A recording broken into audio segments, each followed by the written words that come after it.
Good morning student. आज जो हमारा टॉपिक है वो है सैम्पलिंग डिज़ाइन यानी निदर्शन। इसको प्रतिचयन भी बोला जाता है। देखिए, हमारी जो ये पेपर है वो है सामाजिक अनुसंधान। देखिए, कोई भी अनुसंधान कार्य जब हम आरंभ करते हैं तो हमारी एक मुख्य समस्या क्या होती है? अध्ययन से संबंधित या अध्ययन विषय से संबंधित इकाइयों का चयन करना, जिनके संबंध में हमें अध्ययन करना होता है। देखिए, सामाजिक अनुसंधान में हम लोग क्या करते हैं? किसी विषय या समस्या का चुनाव करते हैं। विषय या समस्या जो हमारे समाज से संबंधित होती है। जैसे हम कृषकों की समस्याएं ले लें, पर्वतीय महिलाओं की समस्याएं या पर्वतीय महिलाओं पर अत्यधिक कार्यभार, ये हमारी समस्या है और ये हमारा अध्ययन का विषय है। अब एक प्रमुख समस्या हमारे सामने आती है, अध्ययन से संबंधित इकाइयों का चयन करना। अध्ययन से संबंधित इकाई मतलब हमारा विषय यदि पर्वतीय महिलाएं हैं तो पर्वतों पर निवास करने वाली महिलाएं, उन्हीं का हम लोग अध्ययन करेंगे। तो अध्ययन से संबंधित इकाई हो गई पर्वतीय महिलाएं। इन इकाइयों का चयन करना, अब अगर हम अपने व्यवहारिक दृष्टिकोण से देखें तो पर्वत तो जम्मू कश्मीर से लेके हमारे पूर्वी भारत तक पर्वतों का विस्तार है। ऐसे में हमारे लिए संभव नहीं है कि हम इतने बड़े एरिया का अध्ययन कर सकें या सभी पर्वतीय क्षेत्रों की महिलाओं का अध्ययन कर सकें। तो ऐसे में एक विधि आती है निदर्शन या प्रतिचयन, इंग्लिश में सैम्पलिंग बोलते हैं। उसमें हम क्या करते हैं? समग्र की सभी इकाइयों में से कुछ का चयन कर लेते हैं और उसमें जो भी निष्कर्ष निकलता है उसे संपूर्ण इकाइयों पर लागू कर दिया जाता है। फॉर एग्जाम्पल, मैं उदाहरण के तौर पर आप लोगों को समझाना चाहूँगी कि जब खाना बनाया जाता है, खाने में नमक अगर हमें चेक करना हो तो ज़रूरी नहीं है हमें पहले सारे खाने को खाना पड़े। हम थोड़ा सा खाना या थोड़ा सा चम्मच में लेके उसका स्वाद चखते हैं कि नमक कम है या ज़्यादा है। ऐसे ही जब हमारे शरीर में किसी रोग का समावेश हो जाता है और हम ब्लड सैंपलिंग कराने जाते हैं तो वो पूरी बॉडी का ब्लड नहीं लेता है। जो लैब वाले होते हैं वो क्या करते हैं, आप सभी जानते हैं, टाइफाइड का या अन्य शुगर का, ब्लड शुगर का जब टेस्टिंग होता है कि ब्लड में शुगर है या नहीं है, तो इसके लिए जब हम सैंपलिंग कराने जाते हैं, ब्लड का टेस्टिंग कराने जाते हैं, तो वो क्या करता है, आपके शरीर में से ब्लड की एक थोड़ी सी मात्रा को लेता है, फिर उसी में वो निष्कर्ष निकालता है कि इसमें ब्लड शुगर से है या नहीं है। अगर रिपोर्ट पॉजिटिव आती है तो पूरे शरीर में यानी ब्लड शुगर है। तो वास्तव में सैम्पलिंग डिज़ाइन, निदर्शन भी हम क्या करते हैं, ज़रूरी नहीं है कि हम किसी विषय को जब अध्ययन करते हैं तो बहुत बड़े एरिया का अध्ययन करें। ऐसे में हमारे बहुत सारी कठिनाइयों का सामना करना पड़ेगा। तो ऐसे में हम क्या करते हैं, कुछ इकाइयों का चयन कर लेते हैं, उनके माध्यम से जो हमें रिजल्ट प्राप्त होते हैं उसे हम संपूर्ण इकाइयों पर लागू कर लेते हैं। अब हमें इस बात का ध्यान रखना है, निदर्शन का मात्र तात्पर्य ऐसा नहीं है कि समग्र की सभी इकाइयों में से कुछ का प्रतिनिधित्व। वास्तव में इसके साथ साथ निदर्शन एक ऐसी पद्धति है जिसके द्वारा हम समस्त इकाइयों में से कुछ इकाइयों का चयन जो करते हैं या चुनाव जो करते हैं वो अनेक स्वीकृत कार्यविधियों की सहायता से करते हैं। और वो इस प्रकार करते हैं कि चुनी गई इकाइयां संपूर्ण समग्र की विशेषताओं का प्रतिनिधित्व कर सके।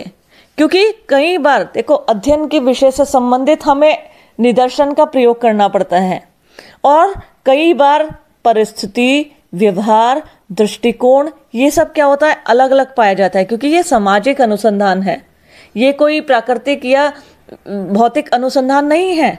इस सामाजिक अनुसंधान में हमें ऐसी कार्यविधियों की सहायता ली जाती है और हम ऐसा जब भी हम निदर्शन करें तो हमारे सामने मेन बात यह है कि हम ऐसी विशेषताओं का प्रतिनिधित्व कर सकें जो सबका प्रतिनिधित्व करती हो। इसका तात्पर्य है कि हम संपूर्ण समग्र में को कितने भागों में विभाजित करेंगे, कितनी इकाइयों का चयन करेंगे।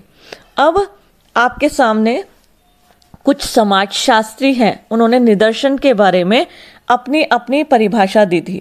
जैसे बोगार्डस के अनुसार निदर्शन किसी पूर्व निर्धारित योजना के अनुसार इकाइयों के एक समूह में से एक निश्चित प्रतिशत का चयन करना है।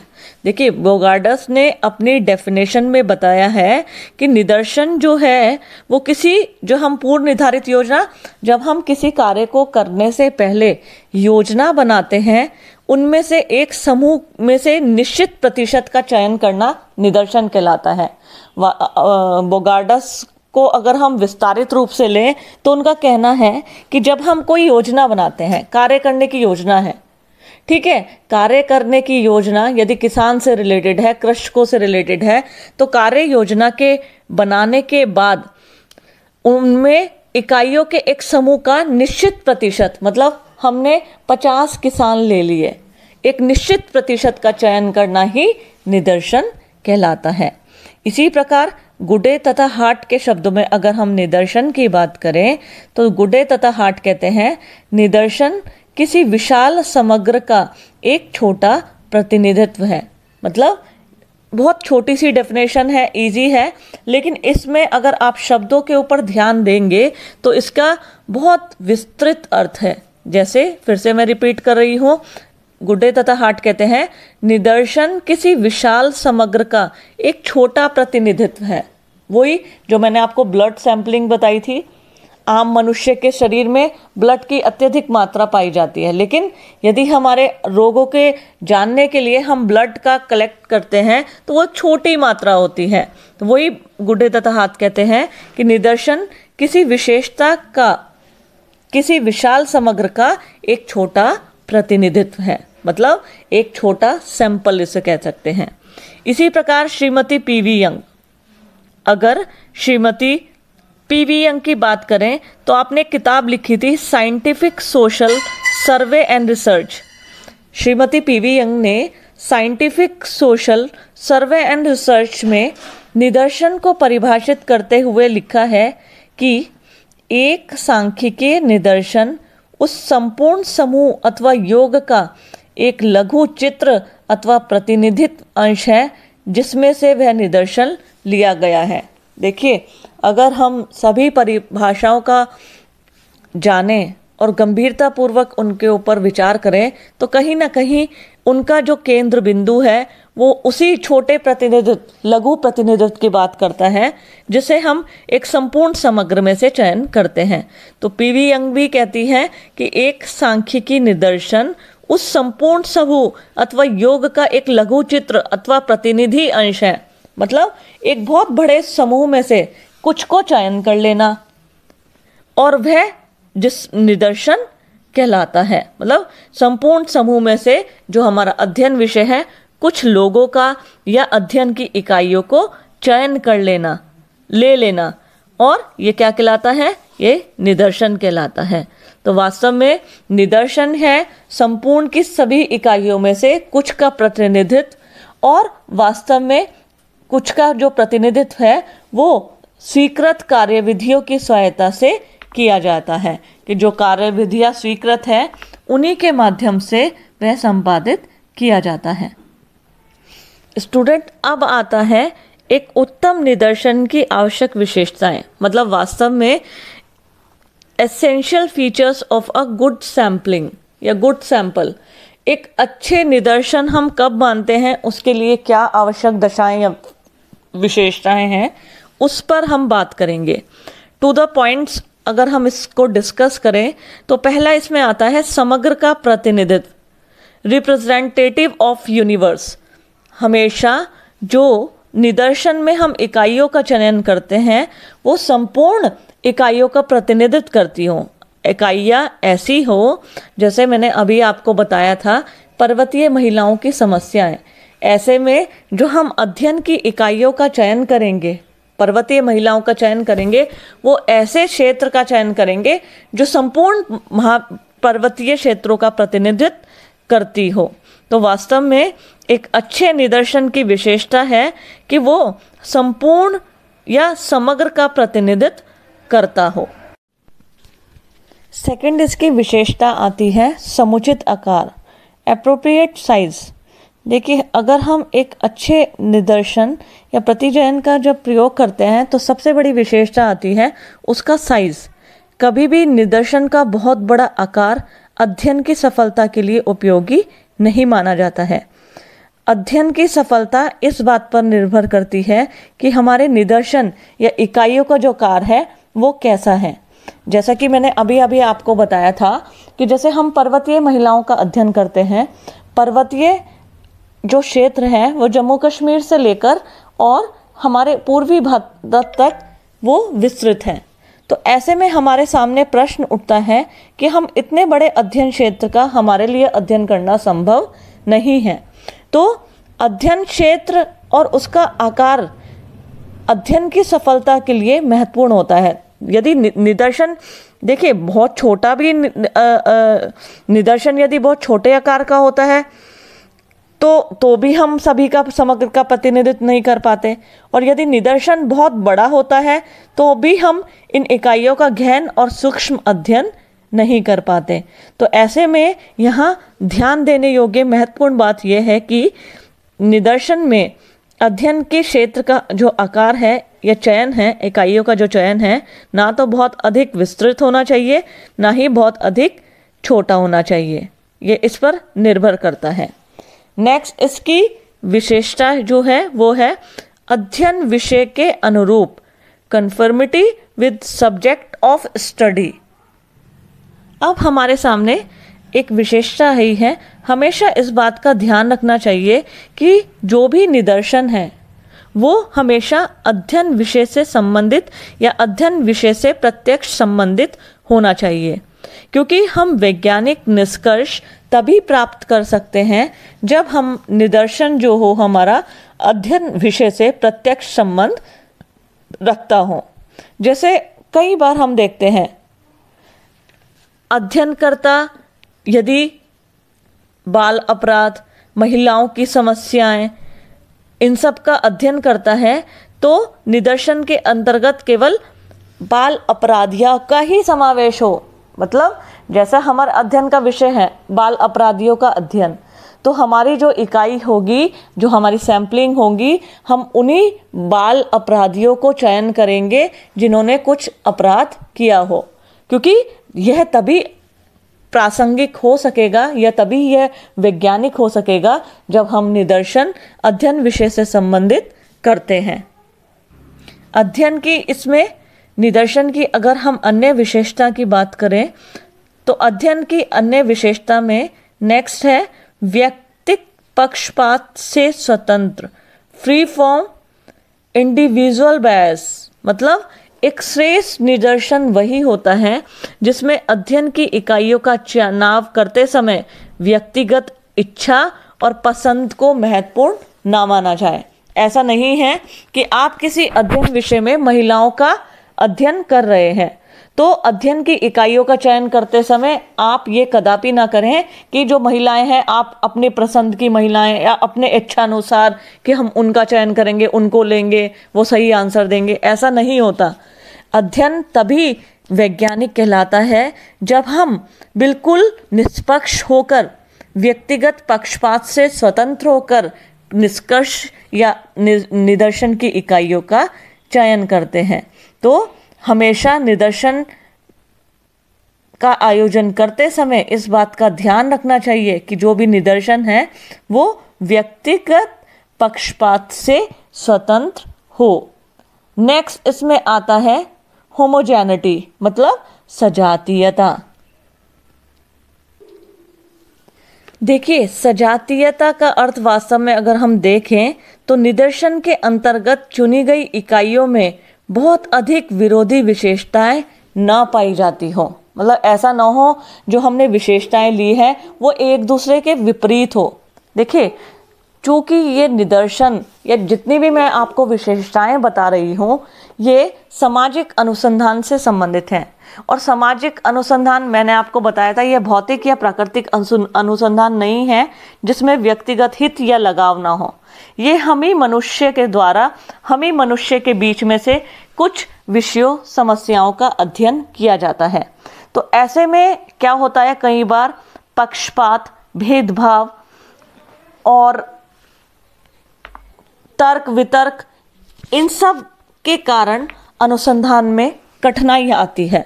तो ऐसे में हमें सजातीयता को भी महत्वपूर्ण स्थान देना है, क्योंकि जो हमने इकाइयाँ चयन की है ऐसा न हो उनमें बहुत अधिक विरोधाभास हो, बहुत अधिक एक दूसरे के विपरीत हो। अगर ऐसा होगा तो अध्ययन कभी भी वैज्ञानिक और निष्पक्ष नहीं हो सकता। इसी प्रकार इसकी नेक्स्ट विशेषता है तर्क पर आधारित, लॉजिकली साउंड। देखिए, किसी भी अच्छे निदर्शन की एक आवश्यक विशेषता यह है कि उसमें वैज्ञानिकता हो। वैज्ञानिक जहां एक और तो किसी निश्चित कार्य प्रणाली पर आधारित होता है, वहीं इसमें तर्क का स्थान भी अत्यधिक महत्वपूर्ण होता है। मैंने फिर रिपीट कर रही हूं, हम समाज की इकाइयों का चयन कर रहे हैं। ये सामाजिक अनुसंधान है और अनुसंधान हम ही लोगों के बीच में से कुछ ही लोगों का अध्ययन हो रहा है। तो ऐसे में हमारे सामने प्रश्न उठता है, यदि हम लॉजिक्स या तर्क को स्थान नहीं देंगे तो हमारा अध्ययन क्या होगा, वैज्ञानिक नहीं बन पाएगा, लॉजिकल नहीं होगा। तो हमारे लिए महत्वपूर्ण है कि निदर्शन से संबंधित प्रविधियां चाहे कितने भी विकसित हो, अनुसंधानकर्ता तर्क और ज्ञान का उपयोग किए बिना एक अच्छा निदर्शन प्राप्त नहीं कर सकता। मतलब हम निदर्शन से संबंधित विधियों को कितना एक्सटेंडेड कर दें, कितना विकसित करते हैं, लेकिन वास्तविक निष्पक्ष और वैज्ञानिक अध्ययन तभी संभव है जब हम तर्क या लॉजिक्स का इस्तेमाल अपने निदर्शन में करें। और साथ ही साथ अनुसंधानकर्ता इकाइयों का इस प्रकार चयन करे कि जो संपूर्ण समग्र का प्रतिनिधित्व करती हो। और दूसरी क्या है इसमें कि विषय की प्रकृति के अनुसार ही निदर्शन के आकार और उसकी चुनाव विधि का निर्धारण किया जाता हो। बार बार इसी बात को ध्यान दिया जा रहा है, क्योंकि तर्क वास्तव में लॉजिक क्या है कि जब हम निदर्शन का चयन कर रहे हैं, हम इकाइयों का चयन कर रहे हैं, तो सबसे पहली बात कि वो जो हमारे अध्ययन विषय है उसका समग्र का संपूर्ण प्रतिनिधित्व करती हो, और साथ ही साथ उसका आकार ऐसा हो जो हमारे अध्ययन को और निदर्शन को वैज्ञानिक और निष्पक्ष ठहराता हो। अंतिम इसकी विशेषता है बेस्ड ऑन प्रैक्टिकल एक्सपीरियंस, व्यवहारिक अनुभव पर आधारित निदर्शन की विशेषता, यानी व्यवहारिक अनुभव पर आधारित। देखिए, ये अध्ययनकर्ता पर निर्भर करता है। अभी मैंने आपको लॉजिक्स की बात की है। देखिए, हमें संपूर्णता के रूप में निदर्शन का अध्ययन करना है, तो लॉजिक के साथ साथ व्यवहारिक अनुभव, अध्ययनकर्ता के व्यवहारिक अनुभव का भी समावेश होना आवश्यक होता है। क्योंकि कई बार व्यवहारिक ज्ञान क्या होता है, फॉर एग्जाम्पल जैसे हमने अध्ययन करना है कला, संकाय और वाणिज्य विज्ञान के छात्र छात्राओं का, कि इनकी क्या क्या समस्याएं आती हैं रोजगार को लेकर। ऐसे में अब हमारे तर्क के साथ साथ व्यवहारिक ज्ञान भी महत्वपूर्ण होता है। हम किसी ऐसी यूनिवर्सिटी का चयन कर लें जहां सिर्फ कला संकाय के या विज्ञान संकाय के ही छात्र छात्र हो, वाणिज्य के ना हो, तो फिर हम ऐसे संपूर्णता के रूप में अध्ययन कैसे कर पाएंगे। तो ऐसे में क्या होता है, हम ऐसी इकाइयों का चयन करें, ऐसे क्षेत्र का चयन करें कि जिसमें तीनों संकाय के छात्र छात्राएं मौजूद हो। तो तर्क के साथ साथ व्यवहारिक अनुभव भी निदर्शन के लिए महत्वपूर्ण माने जाते हैं। तो इस प्रकार एक श्रेष्ठ निदर्शन एक अत्यधिक तुलनात्मक शब्द होता है। इसमें हमें बहुत सारी बातों का ध्यान रखना होता है। समग्र की सभी इकाइयों का प्रतिनिधित्व करे, संपूर्ण क्षेत्र का प्रतिनिधित्व करे, समुचित आकार हो, तर्क पर आधारित हो, व्यवहारिक अनुभव एवं ज्ञान हो, तो उसके माध्यम से हम कह सकते हैं कि जो हम निदर्शन, जो हम इकाइयों का चयन करेंगे, उससे अध्ययन और हमारा जो निष्कर्ष होगा वो क्या होगा, वैज्ञानिक होगा। किसी भी अध्ययन को और अधिक वैज्ञानिक बनाने के लिए, निष्पक्षता पूर्वक अध्ययन करने के लिए निदर्शन की इन सभी विशेषताओं को ज्ञात रखना बहुत आवश्यक है। तो ये था स्टूडेंट निदर्शन और इसकी विशेषताएं। इसमें से एक प्रश्न बनता है, आप सभी नोट कर सकते हैं कि निदर्शन को परिभाषित कीजिए और एक अच्छे निदर्शन की विशेषताओं को विस्तृत रूप से बताइए। फिर से रिपीट कर रही हूँ, निदर्शन को परिभाषित कीजिए तथा एक निदर्शन की अच्छी विशेषताओं को विस्तृत रूप से बताइए। ये इसका आंसर है। आप इसको कंप्लीटली पढ़ लीजिएगा। मेरे पास नोट्स भी अवेलेबल हैं, आप मुझसे नोट्स के लिए कांटेक्ट कर सकते हैं। Have a nice day, bye.